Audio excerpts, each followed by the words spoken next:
What's up, everybody? Good morning. Good morning. All right, so we do have a little bit of bad news, a little setback. I'll tell you guys about it towards the end of the video. Let's just jump right into this, into the intake manifold and pull the belt up, timing belt, and then I'll tell you guys about the little bad news, little setback. It's all good. It's all good. All right, let's do this. Pulley is still at TDC. This thing shouldn't move. We're gonna pull from this side and just slip it on over.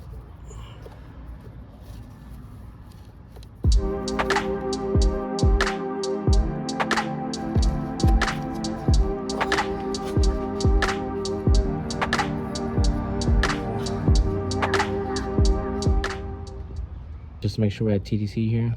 Let's go ahead and zoom in.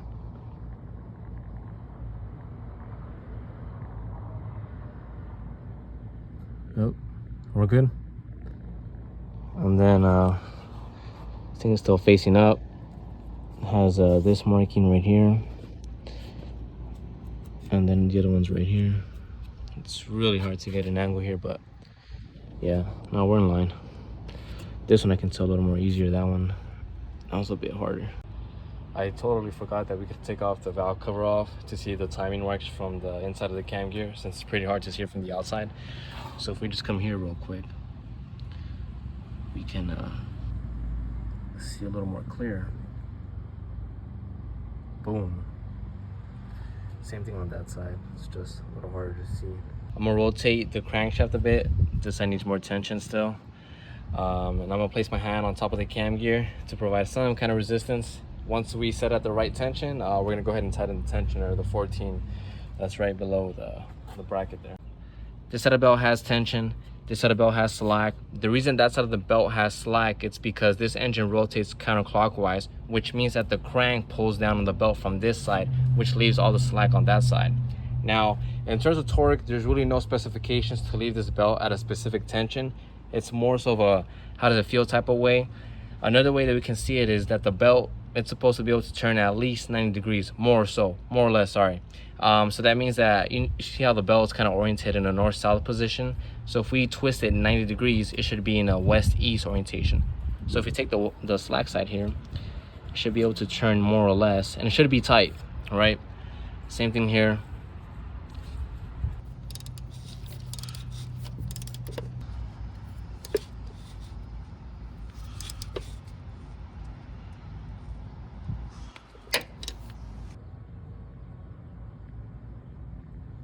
Right on the money.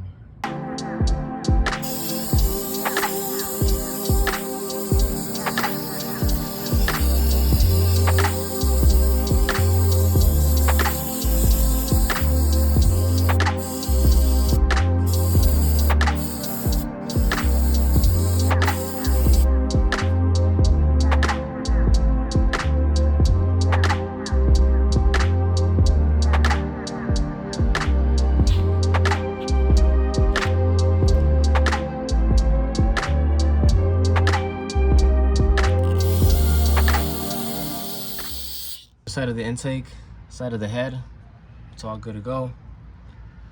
We'll grab our gasket. Intake manifold gasket is on there, so now I'm gonna go ahead and place the intake manifold. Intake manifold is in. 3 nuts on the right, 3 nuts on the left, 1 nut in the middle, which is a pita to get to, but I got it, no worries. Excuse me. Whoa, excuse me. The rest of the lines, all the connections, I still need to connect them. Not a big deal. Tomorrow, I'm just gonna go ahead and install the exhaust manifold. That surface of the head, it's clean. We just need to clean the contact surface of the actual turbo manifold. So that'll be good. Yeah, that's it. Just put the rest of the piping there, right here, and then just connect everything. So yeah, that'll be tomorrow. So that's it for today, guys. Now to the bad news. We never want bad news. Life happens sometimes, shit happens. So yesterday I had one of the neighbors come by and he was like, hey, how's it going on the car? Really cool homie. You know, I was showing him around, I was stroking the head down, etc., etc. And then his other homies came by, and then they're making fun of the car. We're all laughing together about how the car looks like shit on the outside, you know? Like, since, you know, when I got the car, I was focused on the mechanical part, never focused about the cosmetic part. Fucking trash. Anyways, I open the interior and I'm like, hey, yo, check it out. I'm like, the more you look, the worse it gets, right? So here, let me show you guys what I'm talking about. Yeah, this thing is filthy as hell, man. But anyways, so I come here, and first off, note that I didn't even use the key. I just went and I pulled the door handle. And I'm like, all right, the more you look, the worse it gets. So that thing's painted all red, all garbage. This thing's broken right here. It's all ripped and torn. This piece here is broken. The tweeter's all dislocated and stuff, right? And then it has like some fabric here in the center. Some of that shit's still there. I ripped it off there. E-brake handle, shift knob, I don't know what the hell that crap is. I mean, it's just horrible. Homie's over here. I'm looking here. Then I look and then something grabs my eye. And I'm like, what the? When did I unplug the ECU? Ah, shit. So then I'm like, no fucking way, man. And I went to go clean the tools and stuff. And I come back outside and I'm like, nah, bro, come on, man. And so, you know, I crouch down and I try to look for it. I'm like, maybe I misplaced it. I'm like, I would never touch the ECU. So then I look, start looking everywhere, like in the trunk. I'm like, why would it be in the trunk? Yeah, nah. Someone broke in and didn't break in. Someone just stole it. I was really shocked. But, you know, no place is exempt from crime. So I think what had happened, so I remember this one time I found a door like this. It was not closed correctly. I was like, what the hell? I was like, come on. So I go ahead and open it and I close it. End of story, right? So what I didn't do was check if my damn ECU was still there. Obviously, you know, I didn't expect it. I just thought it was my fault. And I was like, maybe I didn't close it right. So that has me pissed. Second thing that has me pissed off as well is the fact that the whole time I've been working on the car, I've had the battery disconnected for safety reasons. I'm not trying to short anything, you know, have anything go crazy. So because of that, the alarm hasn't been on. So that has me, this car, if you sneeze on it, it'll probably go off. So that has me really triggered as well. But again, imagine trying to disconnect and connect the battery after every time. I mean, it would have gotten annoyed. So, and these bastards also took my freaking, the steering wheel, which is a quick release. So that was pretty dangerous.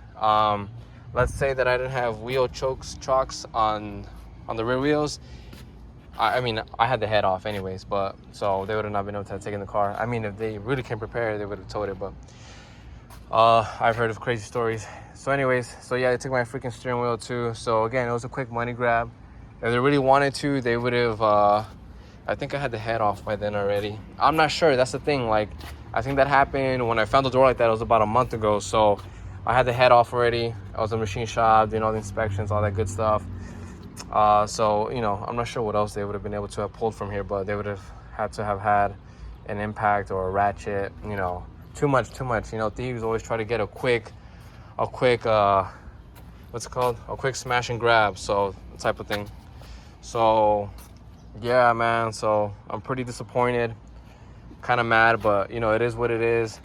I think cameras are coming in on Monday, so there's that. So that sucks. A little late. But anyways, so, yeah, freaking sucks. You know, someone just coming around the driveways.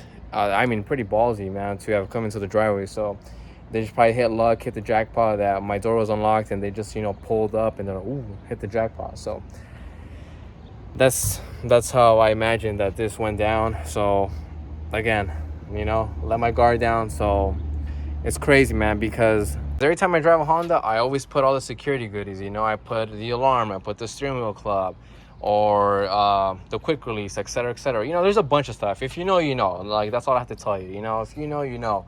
You know, that's the price you pay with, you know, driving a car that's, you know, the top 10 for most stolen. Which reminds me, I need to get the steering wheel lock hub. I've been meaning to get that, but so I guess at this point I have to get the steering wheel locking hub and the freaking steering wheel. So how does this affect this whole thing? So since I have no freaking ECU, that's somewhat of a big problem, because that means that even if when I wrap this car up tomorrow, right, everything's done, all the fluids are good to go, everything's on par, that means I can't turn it on. One, because I don't have a freaking ECU. Let's just say I have to get an ECU, right? Let's say I get a hold of a P28, right? Why P28? It's OBD1 and it's perfect for tuning for multiple reasons. Car's turboed, and it's a good platform. Anyway, so let's say I get the P28, right? Problem is P28, I think it's only going to read pump 91. The thing is that it's not going to read ethanol. This car is on ethanol, in case you guys didn't know. I'm not sure if I disclosed it earlier. But so if I do get that, it might not even turn on if I get the P28. And if it turns on, it's going to run like garbage. So I have to tow it somewhere to get it tuned on a base map and then tune it for power and all that good stuff. So it's going to be a drag, man. So I got a hold of Powerhouse Motorsports earlier in the day. Great people, awesome hospitality. All those guys are good guys. So I told them my situation. They gave me two options. So number one, they told me this. If you get a hold of a P28, you can go ahead and install it.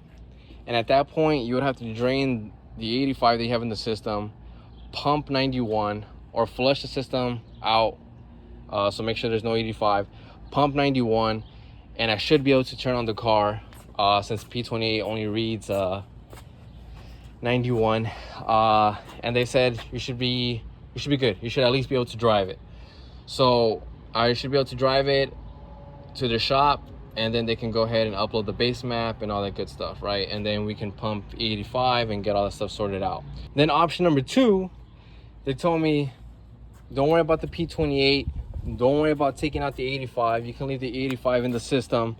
And they said they would provide me with the P28 all chipped, ready to go.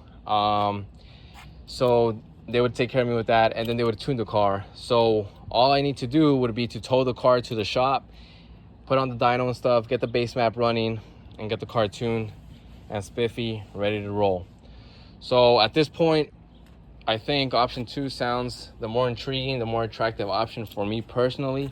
So I think I'm gonna go ahead and just go with option two. So just wrap it up here, make sure everything's good to go, sensors and everything good to go, fluids good to go. And yeah, I think that's what's gonna happen. The only problem I'm seeing though is that the car, I haven't been able to turn it on. So that means that the fluids haven't cycled through. So tomorrow, once I added the coolant, guess what? It's just gonna travel around the sleeve. It's not gonna travel through the little thermostat housing, down the radiator hose and up the radiator and back into the sleeve. So that's the first problem. Second problem, the oil that I drop in tomorrow, it's just gonna travel through the head and go down and sit at the oil pan. So it really hasn't cycled through. So that's gonna happen until we turn it on and let it cycle for 15-20 minutes or so, and then we have to change the oil just as a precautionary measure. So that's gonna have to happen once the car turns on. All right, to wrap all of this up, like I said, I called Powerhouse Motorsports. Tomorrow I'm gonna be arriving at the shop to make the $100 deposit to secure the tune-in day. The tuning day. We're gonna have to wait it out till then. It's, you know, if it's gonna take patience, then it's gonna take patience. Sometimes it's a waiting game. So we'll just wait until then, you know, that's all I can do. So I wish it could be tomorrow, but Armin is booked. Armin knows his things. I mean, that guy's crazy, man. He's definitely a legend. Everyone at Powerhouse Motorsports knows their things. I trust them. So, you know, I'll be hopeful. We'll be optimistic as always. You know, there's no room for pessimism. So we'll just wait it out. You know, that's all we can do.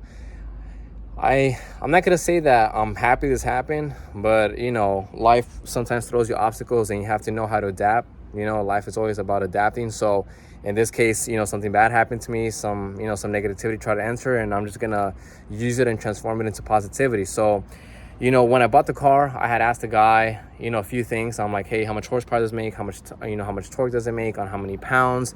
You know, what injectors is it using? What fuel pump? The guy didn't know any of it. It's fine, you know, that's fine.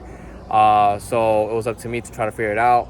But at this case, you know, at this point, you know, I was like, well, I really don't want to tune it for power, you know, because I'm like, I don't even think, you know, the head has any work done to it. I don't think the bottom end has anything done to it. I just knew that the engine was rebuilt because the guy told me that it had like 65,000 miles. So I was like, there's no point, you know, like in, you know, a stock block, you know, to try to push it beyond its limits, you know.